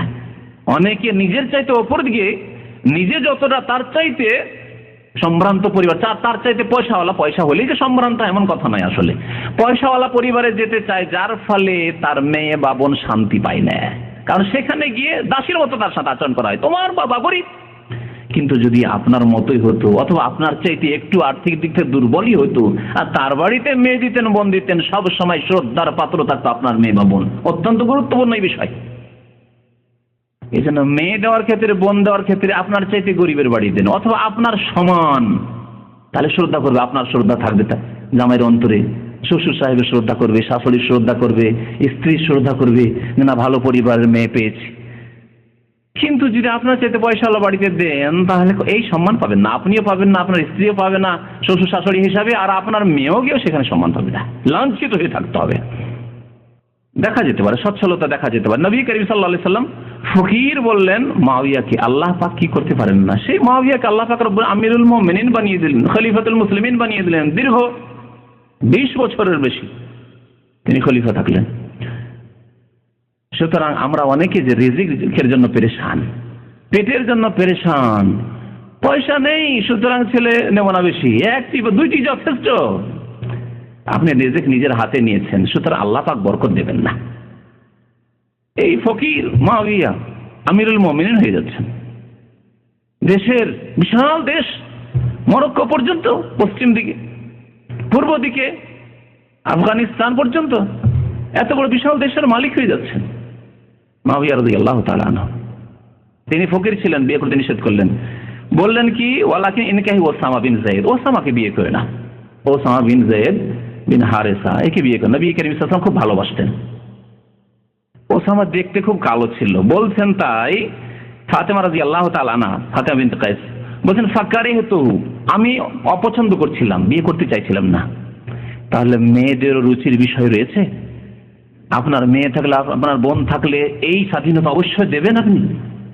রং কালো না সাদা, বেটে না লম্বা, দেখতে সুন্দর না বানর, কেমন দেখতে, সে সৃষ্টিগত হোক না কেন, কিন্তু তার স্বাধীনতা রয়েছে। এই স্বাধীনতাকে খর্ব করবেন না, নষ্ট করবেন না। পরামর্শ দিতে হবে মেয়েদের বিবাহের ক্ষেত্রে, যাতে করে আগামী জীবন সুখী হয়। বিয়ে দিয়ে দিলেন চাপ সৃষ্টি করে, পয়সা দেখে, ধন দেখে, অথবা চাকরি দেখে, আর কুৎসিত, দেখতে ভালো না, বেটে বা দুর্বল স্বাস্থ্যের দিক দিয়ে আপনার মেয়ে পছন্দ হলো না। ওর বাড়ি কি দেখবে, পাকা বাড়ি কি দেখবে, আর পয়সা টাকা চাকরি কি দেখবে, টান দিয়ে চলে আসলো আবার বাড়ি। অথবা সে হারাম কাজ করা শুরু করলো, স্বামী পছন্দ হচ্ছে না, তখন একটা ভালো কোনো শয়তান যুবকের সাথে অবৈধ সম্পর্ক হয়ে গেল। এরকম বহু ঘটনাই ঘটছে। সুতরাং মেয়েদের কাছে, বোনদের কাছে পরামর্শ নিতে হবে বিয়ে দেওয়ার সময়, যে এইরকম যুবক আমরা চয়েস করেছি বা পছন্দ করতে যাচ্ছি, তোমার মতামত কি? মত নিতে হবে, এই কথা বলা হয়েছে। নবী করিম সাল্লাল্লাহু আলাইহি ওয়াসাল্লাম বলেছেন। প্রথম দিকে অপছন্দ করলেন, কিন্তু নবী সাল্লাল্লাহু আলাইহি ওয়াসাল্লাম বললেন ইনকাহি ওসামা, ভালো হবে, বিয়ে করে নাও তুমি। শুধু দেখতে কাল, বাকি সমস্ত গুণ তার সুন্দর ছিল। বলছেন ফানাকাহতু, আল্লাহ নবী সাল্লাল্লাহু আলাইহি ওয়াসাল্লামের কথা শুনে আমি বিয়ে করেই ফেললাম। ফাতেমা বলছেন ফাজআলাল্লাহু ফীহি খায়রান, আল্লাহ পাক তাতে আমার জন্য বড় মঙ্গল করলেন, বড় মঙ্গল করলেন, ভালো স্বামী আমি পেলাম। ওয়াক্তবিত্ত, এবং অনেকে ঈর্ষা করত, হিংসার মতো, যে এত সুন্দর স্বামী পেয়ে নিল রে, এত সুন্দর স্বামী ফাতেমা বিনতে কায়েস পেয়ে গেল, ঈর্ষা করত যে এইরকম স্বামী যদি আমরা পেতাম। তো নবী করিম সাল্লাল্লাহু আলাইহি ওয়াসাল্লামের আদেশ পালন করলে দুনিয়ায় বরকত রয়েছে, আর দিনেও বরকত রয়েছে, ইহকালেও বরকত রয়েছে, আর পরকালেও বরকত রয়েছে। নবী করিম সাল্লাল্লাহু আলাইহি ওয়াসাল্লাম গালি গালাজ করা, অকথ্য ভাষা বলাকে ফাসিকি বলেছে। সুতরাং স্ত্রীকে গালি দেওয়া কত বড় ফাসিকি তাহলে? এই ক্ষেত্রে অনেকে খেয়াল করি না, না গ্রামের লোকে গালি দেবো না, কারণ ও তো গালি দিলে খবর আছে, গালি দেবো বা মার দিবে। বাইরে যদি আপনি অন্য কোনো অপরিচিত ব্যক্তিকে যদি কোনো কারণে গালি দেন তাহলে মার খেতে হইতে পারে, আপনি ক্ষতিগ্রস্ত হতে পারেন। কিন্তু স্ত্রীর ক্ষেত্রে তো আপনি নিশ্চিন্তে, যে একে গালি দিলে মিসকিন কিছুই করতে পারবে না, অসহায় বেচারি, কি আমার করে নেবে, যাবে যাবে বাবার বাড়ি যাবে, আমার কি হবে? এই জন্যই অকথ্য ভাষা গালিগালাজ না, কখনো না। নবী করিম সাল্লাল্লাহু আলাইহি ওয়াসাল্লাম বলছেন সেবাবুল মুসলিমে ফুসুকুন, মুসলিমকে গালি দেওয়া হচ্ছে, অকথ্য ভাষা বলা হচ্ছে ফাসিকি কাজ। তাহলে এখন আসুন, যেই স্বামী স্ত্রীকে গালি দেই সে কি ফাসিক নয়? আল্লাহ আমাদের হেফাজত করেন, আল্লাহ পাক আমাদেরকে সংশোধন করার তৌফিক দান করেন, আল্লাহ পাক আমাদের সবাইকে হিদায়াত দান করেন, বুঝার তৌফিক দান করেন, আমলের তৌফিক দান করেন। ওয়া কিতালুহু কুফরুন, আর মারামারি করা, মুসলিমের সাথে মারামারি করা হচ্ছে কুফরি কাজ, আল্লাহর নাশুকরি, ছোট কুফরি, যদিও ইসলাম থেকে বহিষ্কৃত হবে না, কিন্তু কাবিরা গুনাহ। গালি দেওয়া, লড়াই ঝগড়া করা, এগুলি হচ্ছে বিবাদ করা, এগুলি হচ্ছে ফাসিকি কাজ, আর লড়াই করা হচ্ছে কুফরি কাজ। বুখারী শরীফের হাদিস। সুতরাং আদর্শ স্বামীর চরিত্র এই হবে না যে আদর্শ স্বামী কখনো স্ত্রীকে গালি দেবে না, স্ত্রীর সাথে মারামারি করবে না, ঝগড়া করবে না। নবী করিম সাল্লাল্লাহু আলাইহি ওয়াসাল্লাম প্রতিবেশী সম্পর্কে বলেছেন ওয়াল্লাহি লা ইউমিন, আল্লাহর কসম করে বলছি মুমিন হতে পারবে না, মুমিন হতে পারবে না, মুমিন হতে পারবে না, তিনবার করে বলেছেন নবী করিম সাল্লাল্লাহু আলাইহি ওয়াসাল্লাম। মুত্তাফাক আলাইহি, বুখারী মুসলিমের হাদিস। সাহাবারা জিজ্ঞাসা, ইয়া রাসূলুল্লাহ, কে সেই যে মুমিন হতে পারবে না? বললেন রাসূলুল্লাহ সাল্লাল্লাহু আলাইহি ওয়াসাল্লাম, আল্লাযী লা ইয়ামানু জারুহু বাওয়াইকাহু, যার প্রতিবেশী তার অনিষ্ট থেকে নিরাপদ নয়। প্রতিবেশী অনিষ্ট থেকে নিরাপদ নয়, সে মুমিন হতে পারবে না। তাহলে জীবন সঙ্গিনী স্ত্রী যদি আপনার অনিষ্ট থেকে নিরাপদ না থাকে, সব সময় ভয় লেগে থাকে, কখন যে কি মুড মেজাজ নিয়ে আসে, আর কি যে মার দেয় না, কি অকথ্য ভাষা বলে, পেরেশান আছে, কিভাবে চললে একে খুশি করতে পারবো, কেমন হয়ে চললে রাজি থাকবে, এই নিয়ে পেরেশান রাত দিন। ঘুমালেও শান্তি আসে না, ঘুম আসে না, শান্তি আসে না, ঘরে থাকলেও শান্তি আসে না, স্বামী বাইরে গেছে তাও শান্তি নেই, আসলে যে কি মেজাজ নিয়ে আসবে, বাইরে গেলেও শান্তি নেই। না, মুমিন ওই ব্যক্তি নয় যেই ব্যক্তির প্রতিবেশী তার অনিষ্ট থেকে, বিপদ থেকে, ক্ষতি থেকে নিরাপদ নয়। তাহলে স্ত্রীকে নিরাপদ রাখতে হবে, যাতে আপনার কাছে আরাম পায়, শান্তি পায়, নিশ্চিন্তে সে বসবাস করে, কোনো চিন্তা নেই তার, এই পেরেশানি নেই যে হায় যদি আমার বাবার বাড়ি যেতে পেতাম, ওখানে আরামে থাকতাম, ভালো থাকতাম, এমনটা যাতে না হয়। যদি কোনো স্ত্রী এই আকাঙ্ক্ষা করে যে বাবার বাড়ি আমাকে ভালো লাগে, বিবাহ হয়ে যাওয়ার পরে বাবা মায়ের সাথে ভালো লাগে, ভাই বোনের সাথে ভালো লাগে, তাহলে আপনি আদর্শ স্বামী নন, নিশ্চয়ই আপনি আদর্শ স্বামী নন। যে স্ত্রী বলবে যে না আমাকে ভালো লাগে না তোমার কাছে, আমাকে যেতে দাও, আমার বাবার বাড়ি 10 দিনের জন্য যেতে দাও, তাহলে সে ভালো স্ত্রী নয়, না আপনি ভালো স্বামী নন। কেন সে যেতে চাইবে? আপনার চরিত্র তাকে মুগ্ধ করবে। নবী করিম সাল্লাল্লাহু আলাইহি ওয়াসাল্লাম মুনাফিকি লক্ষণ বলেছেন কয়েকটি, একটি হাদিসে 4টি মুনাফিকি লক্ষণ রয়েছে।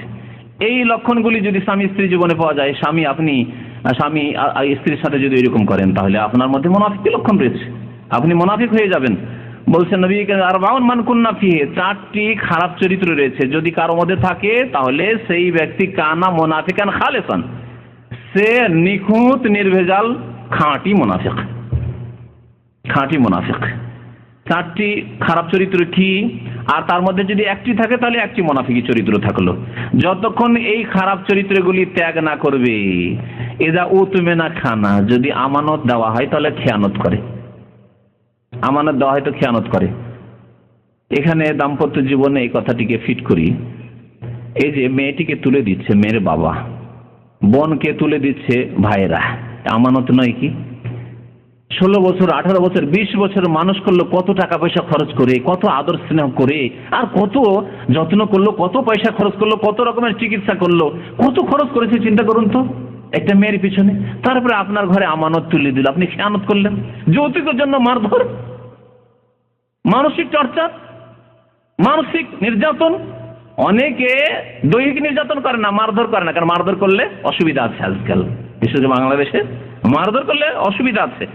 মানসিক অশান্তি সৃষ্টি করে, মানসিক নির্যাতন, আঘাতমূলক কথা, আক্রমণমূলক কথা, কষ্ট দেওয়া কথা বা চাপ সৃষ্টি করা, যাও তুমি নিয়ে এসো, এই নিয়ে এসো, সেই নিয়ে এসো। আমানতে খেয়ানত, আমানতে খেয়ানত, আমানতে খেয়ানতের অন্তর্ভুক্ত হারাম কাজ করতে বাধ্য করা। দুলাভাই এসছে, যাও তাকে খাবার দিয়ে এসো। আমার ছোট বোনের জামাই এসছে, স্বামী এসছে, তাকে খাবার দিয়ে এসো। আমানতে খেয়ানত। আমানত আপনাকে দেওয়া হয়েছে, তার দেহ আপনার জন্য, তার চেহারা আপনার জন্য, আপনি পাঠিয়ে দিলেন আপনার দুলাভাইয়ের খেদমত করার জন্য। আপনার ছোট ভাইয়েরা 25 বছর, 30 বছর, 35 বছর বয়স আছে, আমার ছোট ভাইদের খাওয়াবে না? খাওয়াই আসো, বসে বসে খাওয়াও। আমানত খেয়ানত।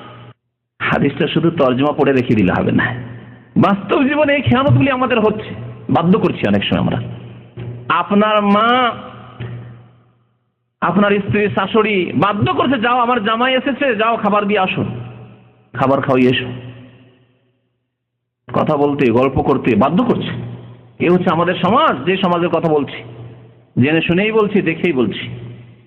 যদি না যায়, বউ যদি না যায়, সারা জীবনের জন্য অসন্তুষ্ট, যে কোনো ভাবে হোক না কেন ক্ষতিগ্রস্ত করতে হবে এই বউকে, বা ছেলেকে যেই হোক বিভ্রান্ত করে একে তালাক দেওয়াইতে হবে, তাড়াইতে হবে, কারণ আমার কথা শোনেনি, প্রতিশোধ নিতে হবে, ইত্যাদি ইত্যাদি। আক্রোশ, খেয়ানত। এই খেয়ানত মুনাফিকি তাহলে আপনার মধ্যে রয়েছে, আপনার আম্মার মধ্যে রয়েছে, আপনার বাবার মধ্যে রয়েছে। যদি এই নাজায়েজ কাজগুলি করাই তাহলে খেয়ানত করলো। আমানত দেওয়া হয়েছে আপনাকে, আপনার জন্য। আপনার শ্বশুর সাহেব দিনদার পরিষ্কার মানুষ, আপনার জন্য তুলে দিয়েছে যে আপনাকে দিলাম, আর কাউকে দিনি। আপনার বন্ধুদের না, আমার বন্ধুরা এসেছে। অনেকে গৌরব করে আমার স্ত্রী খুব খোলা মাইন্ডের লোক। শুনে কথা বলছি, শুনে স্বামীদের কাছ থেকে ফাসেক দাইয়ুস স্বামীদের কাছ থেকে শুনে আমার স্ত্রী খুব খোলা মনের লোক, আমার বন্ধু বান্ধব আসলে বলতে হয় না, নিজে এসে খাবার দাবার পরিবেশন করে। আউযুবিল্লাহ। খেয়ানত নয়, খেয়ানত আমানতে।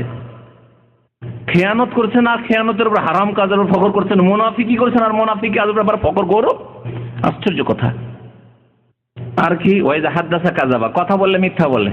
স্ত্রীর সাথে কথা বলছেন টেলিফোনে, আর ভালো অত বাসেন না, মিশামিশি এত ভালোবাসা, বলছেন যে তোমার ছাড়া আর কাউকে চিনি না, অথচ কারোর সাথে প্রেম করছেন। এইরকম যদি চরিত্র থাকে, মুনাফিক। ওয়াদা করলেন আপনি, কথা বললেন, মিথ্যা বললেন। তারপরে আরেকটি হচ্ছে ওয়াইজা আহাতা গাদারা, ওয়াদা করেন, ওয়াদা খেলাফি করেন, বা প্রতিশ্রুতি করে যদি বিশ্বাসঘাতকতা করেন, ওয়াদা করে ওয়াদা খেলাফি করলেন। ওয়াদা করলেন যে যাক, তোমাকে কষ্ট দিয়ে 2 বছর 3 বছর বিদেশে থেকে আসছি, যেহেতু প্রবাসী ভাইদের সামনে আমি আছি, আপনাদের জন্য বিশেষ করে এই বিষয়টি বলি। হ্যাঁ, তোমার জন্য একটা কিছু অবশ্যই নিয়ে আসো। কি নিয়ে আসবো বলো? তোমার সাথে ওয়াদা, তোমার জন্য নিয়ে আসবো, মালা নিয়ে আসবো, কানের নিয়ে আসবো, হাতের নিয়ে আসবো, কি নিয়ে আসবো। ওয়াদা খুব করলেন, আর শেষখানে গেলেন খালি হাতে, কিছুই নিয়ে গেলেন না। কথা বললেন, মিথ্যা বললেন, ওয়াদা করলেন, ওয়াদা খেলাফি করলেন। এগুলি মুনাফিকি। যদি না পারেন তাহলে ওয়াদা করিয়েন না, না পারলে মিথ্যা কথা বলিয়েন না। আর ওয়াইদা খাসামা ফাজারা, যখন ঝগড়া হয়, হতে পারে স্বামী স্ত্রীতে তর্ক বিতর্ক হচ্ছে, একটি কথা বলে দিয়েছে, আপনি বলছেন, এই বাড়াবাড়ি করে তর্ক বিতর্ক করতে গিয়ে ফাজারা, একবারে গালি গালাজ শুরু করে দিয়েছেন, গালি দেওয়া শুরু করেছেন। আর যদি মহিলারও জবান যদি ওই রকম লম্বা হয়, এক শ্রেণীর মহিলা যেমন আমাদের সমাজে, ও গালি দিতে পারে, তাহলে দেখে নেন কি স্বামী স্ত্রীতে গালি দেওয়া দিয়ে শুরু। তো যদি কোনো সময় তর্ক হয়, তাহলে ফাসিকি কথাবার্তা বলা, গালিগালাজ করা হচ্ছে মুনাফিকি লক্ষণ। নবী সাল্লাল্লাহু আলাইহি ওয়াসাল্লাম বলেছেন। আল্লাহ পাক রব্বুল আলামিন আমাদেরকে যেন খারাপ চরিত্র থেকে বেঁচে থাকার তৌফিক দান করেন, আমাদেরকে উত্তম চরিত্রবান হওয়ার জন্য তৌফিক দান করেন, আমাদেরকে আদর্শ স্বামী হওয়ার জন্য তৌফিক দান করেন, রাসূলুল্লাহ সাল্লাল্লাহু আলাইহি ওয়াসাল্লামের যেন আমাদেরকে অনুসরণ করার পূর্ণ মাত্রায় তৌফিক দান করেন, রাসূলুল্লাহ সাল্লাল্লাহু আলাইহি ওয়াসাল্লামের সিরাত আমাদেরকে পড়াশোনা করে তার বাস্তবায়নে যেন আল্লাহ পাক তৌফিক দান করেন। আল্লাহ পাক রব্বুল আলামিন আমাদের স্ত্রীদের যে হক রয়েছে, সেই হক সুন্দরভাবে আদায় করার জন্য আমাদের তৌফিক দান করেন, এবং মা বোনদের জন্য দোয়া করি আল্লাহ পাক তাদেরকে যেন তাদের স্বামীর হক আদায় করার জন্য সুন্দরভাবে তৌফিক দান করেন। আমিন। সাল্লাল্লাহু আলা নবিয়িনা মুহাম্মদ ওয়া আলা আলিহি ওয়া সাহবিহি আজমাইন।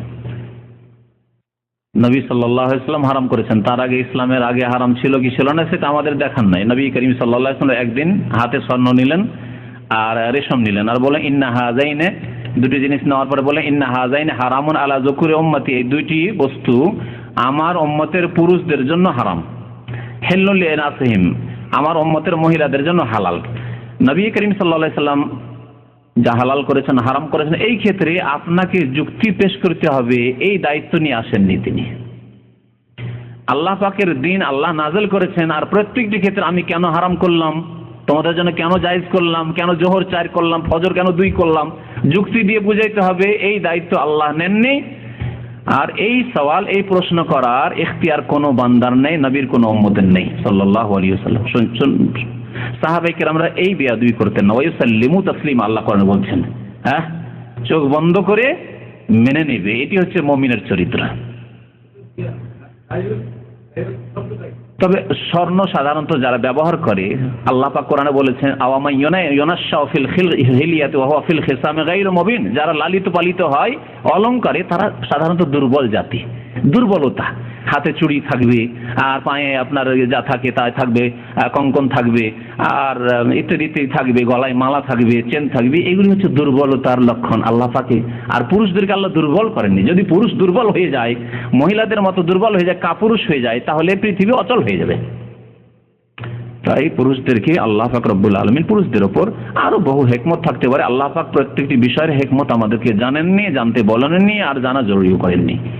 সুতরাং আর এটি হচ্ছে ইবাদত, অনুগত হওয়া।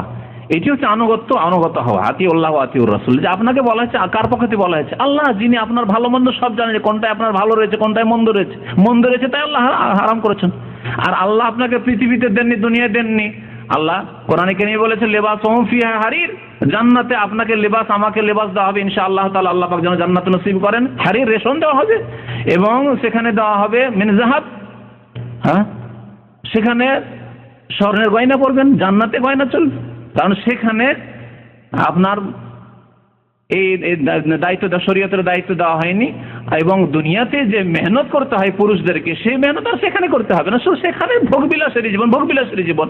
সুতরাং সোনা পরে থাকলেও কোনো অসুবিধা নেই। আর আপনি মহিলাদের মতো যদি হাত ভরা হাতে কি ভরা চুড়ি বলে, আর তারপরে পায়ে আপনার অলংকার, গলায় অলংকার, এই অবস্থায় আপনি কাজকর্ম কি করে করবেন? দুনিয়ার কত কঠোর পরিশ্রমের কাজ করতে হয়, যে জন্য আল্লাহ আপনাকে পুরুষকে সৃষ্টি করেছেন, আমাকে সৃষ্টি করেছেন। আল্লাহ পাক এইরকম বহু হিকমতের জন্য আল্লাহ পাক পুরুষদের জন্য হারাম করেছেন। দাইয়ুস মানে নবী সাল্লাল্লাহু আলাইহি ওয়াসাল্লাম এর সংজ্ঞা বলেছেন, আল্লাযী ইয়াকিরু ফি আহলিহিল খাবাস, যেই ব্যক্তি তার পরিবারে পাপ হয় এবং পাপকে সাব্যস্ত রাখে। তার স্ত্রী যাচ্ছে, গিয়ে দুলাভাইয়ের সাথে কত গল্প করছে, খাওয়াচ্ছে, ঠিক আছে। বন্ধু বান্ধব, আসো, আমার বন্ধুরা আছে, চা নিয়ে আসো, বসে গল্প করছে স্ত্রী বন্ধু বান্ধব নিয়ে। দাইয়ুস। স্ত্রী বেহায়া, বেপরদা, শাড়ি পরে পিঠ খুলে বাজারে চলে যাচ্ছে, পর্দা না করে। স্বামী জানছে, কোনো ব্যাপার না। স্বামীকে খোঁজ খবর আছে যে এইরকম বেহায়া, বেপরদা আমার স্ত্রী ঘুরছে, অথচ সে তার সংশোধন করে না। সেই ব্যক্তি দাইয়ুস। জি, দাইয়ুস জান্নাতে যাবে না, নবী কারীম বলছেন জাহান্নামে যাবে। মৃত ব্যক্তির জন্য যে কোনো মানুষ বদলি হজ করতে পারে, যে হজ করেন না। এটি হচ্ছে সহিহ। নবী সাল্লাল্লাহু আলাইহি ওয়াসাল্লাম শুভ্রমা পক্ষ থেকে যখন এক সাহাবী লাব্বাইক বলছিলেন, তখন জিজ্ঞাসা করলেন যে কি ব্যাপার শুভ্রমা? কে বলছে আমার এক আত্মীয়, তার পক্ষ থেকে আমি হজ করছি। তো বলেন তুমি নিজের হজ করেছো? বলছেন না। নবী সাল্লাল্লাহু আলাইহি ওয়াসাল্লাম বলেন আগে তোমার হজ করো, হুজ্জা আন নাফসিকা, নিজের হজ করো, সুম্মা হুজ্জা আন শুভ্রমা, তারপরে শুভ্রমার পক্ষ থেকে হজ করো। তাহলে নিজের ফরজ হজ আদায় করতে হবে, এটি হচ্ছে সহিহ মাসলা। এবং অধিকাংশ আইম্মায়ে কেরাম এই ফতোয়া দিয়েছেন এই হাদিসের আলোকে। যে ইমাম হয়তো জায়েজ করেছেন, যেমন বাংলাদেশে এক শ্রেণীর মুফতিরা ফতোয়া দিয়ে নিয়ে আসছে, মৌলভী সাহেব হুজুর হজ করেনি, আর ওই পয়সাওয়ালাদের পয়সা নিয়ে বদল হজ করতে চলে আসছে। এই মাযহাবের ফতোয়ার ভিত্তিতে কিন্তু হতে পারে এই হাদিস তার কাছে পৌঁছেনি, ইমাম সাহেবের কাছে পৌঁছেনি, সুতরাং এটি হাদিস বিরোধী মাসলা। এই কাজ করবেন নাকি? জি, মানে বাবার বা মায়ের ছেলে করবে না অন্য কাউকে দিয়ে করাবে? বাবা ছেলে যদি নামাজি হয়, যথেষ্ট নামাজি, কাবিরা গুনাহ করে না, ভুল ভ্রান্তি তো প্রত্যেকের ছোটখাটো হচ্ছে, কিন্তু কাবিরা গুনাহ, জিনা করে না, মদ খায় না, আর নামাজ রোজা হজ যাকাত ঠিক আছে। বেনামাজির নামাজ হজ কবুল হবে না। বেনামাজিকে দিকে বদল হজ করে লাভ নেই, বিশেষ করে নামাজের বিষয়টি। বেনামাজির ইবাদত বন্দেগী নষ্ট হয়ে যায়। সুতরাং বেনামাজির দিকে বদল হজ করেন লাভ নেই। যদি ছেলে বেনামাজি হয় তো কখনো তাকে দিয়ে করাবে না, বা সে করবে না। জি, আকিকার বিস্তারিত বক্তব্য আছে, সময় স্বল্পতার জন্য বিস্তারিত বলতে পারছি না। তবে ছেলেদের 2টি, খাসি, দুম্বা, ভেড়া, ভেড়ি, বকরা, বকরি, আর মেয়েদের 1টি। 7 দিনের দিন দেওয়া সুন্নাত। বাকি বিস্তারিত আকিকা সম্পর্কে এবং নবজাত শিশুর অধিকার হক সম্পর্কে প্রায় 10টি হকের আলোচনা আছে একটি হাদিসে, নিয়ে নিতে পারেন, শুনতে পারেন। জি। সাল্লাল্লাহু আলা নবিয়িনা মুহাম্মদ ওয়া আলা আলিহি ওয়া সাহবিহি।